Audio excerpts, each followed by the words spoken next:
kita masuk ke dalam contoh lain adalah ahli Taurat dan orang Farisi.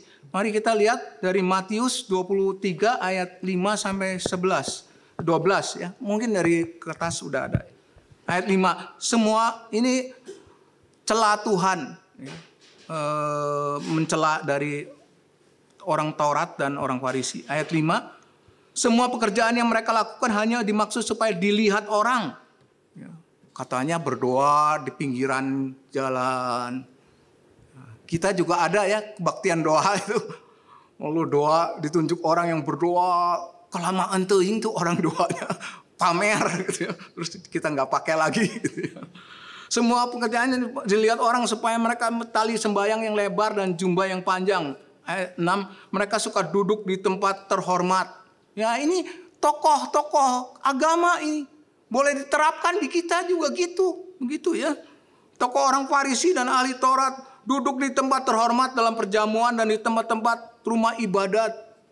7, mereka suka menerima penghormatan di pasar dan suka dipanggil rabi. Rabi itu maksudnya guru ya. Dalam bahasa Ibrani mereka. Ayat 8, tetapi kamu disebut janganlah kamu disebut rabi, karena hanya satu rabimu dan kamu semua adalah saudara. Ya, kadang-kadang orang begitu, mau saingan sama Tuhan menjadi seperti Tuhan, playing God. Ya, bahasa Inggrisnya begitu, playing God. Main saya jadi Tuhan seperti tadi orang Raja Tirus itu. Kamu katanya Tuhan, padahal kamu manusia.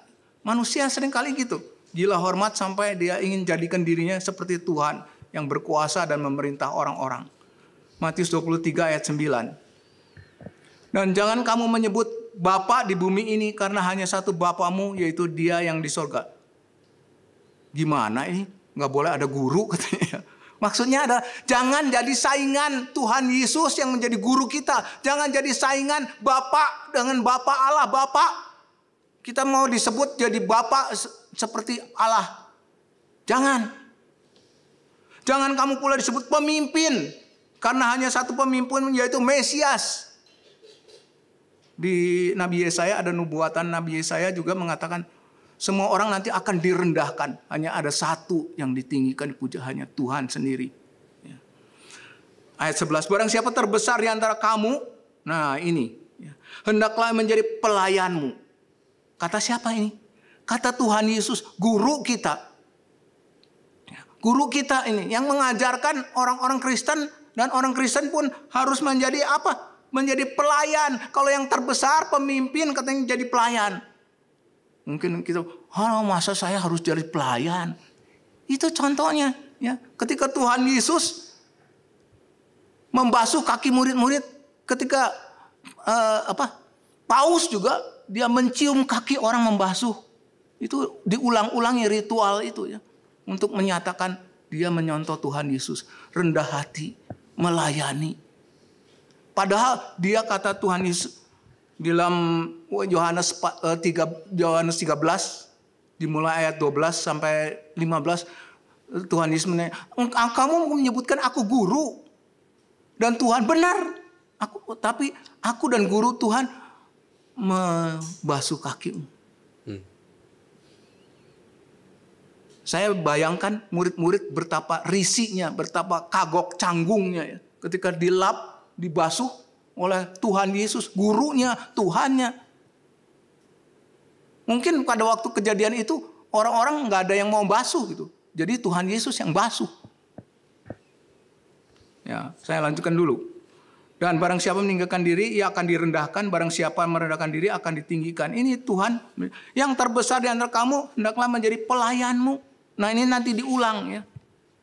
Coba nanti kita perhatikan. Matius 9 ayat 34, jawab mereka. Nah ini ke arogannya daripada orang Farisi.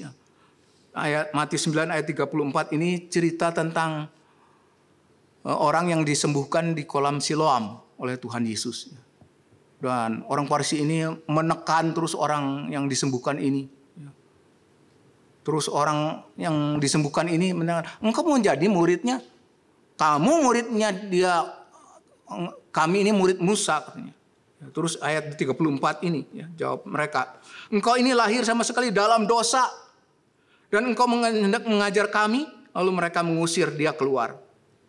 Ya, ini kisah orang buta yang lahir disembuhkan dengan basuh dalam kolam Siloam. Mengusir dia keluar. Dia, kamu orang berdosa buta, sakit. Sebab apa? Sebab dosa. Mau ngajar aku lagi. Orang Farisi, orang kudus, orang suci, ya, pemimpin agama. Ya, sampai dia mengusir. Arogan sekali ya. Nggak bisa dikasih pengertian gitu.